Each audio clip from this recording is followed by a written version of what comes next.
8 নম্বর প্রশ্ন বলছেন, আসসালামু আলাইকুম শেখ ওয়ালাইকুম সালাম। জিলহজ মাসের প্রথম 10 দিনের মর্যাদা দিনের ইবাদতে খুব গুরুত্বপূর্ণ। জি, এই 9 দিনে কি রমজানের কিছুটা রোজা কাজা আদায় করা যাবে?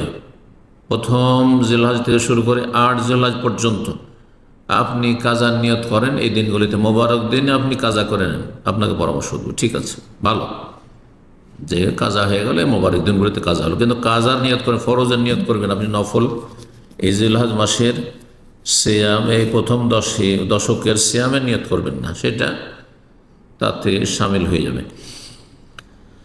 কিন্তু 9 তারিখ যে আরাফার দিন, একটি সিয়াম পালন করলে, 9 তারিখের আরাফা রোজা রাখলে গত 1 বছরের গুনাহ মাফ, আগামী 1 বছরের গুনাহ মাফ।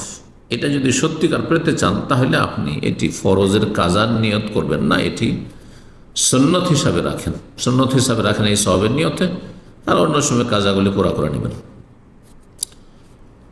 বলছে তাহলে কাজা আদায় করা হলো, আবার 9 দিন রোজা অবস্থায় থাকা হলো। যে রোজা অবস্থায় থাকলে যেমনটা বললাম, 8 তারিখ পর্যন্ত আপনি ফরজ রোজা নিয়ত করেন, আর 9 তারিখ যেমন আরাফার যে দিন, সেই দিনটা আপনি আরাফার সিয়ামের নিয়ত করুন। জি, বারাকাল্লাহু ফিক।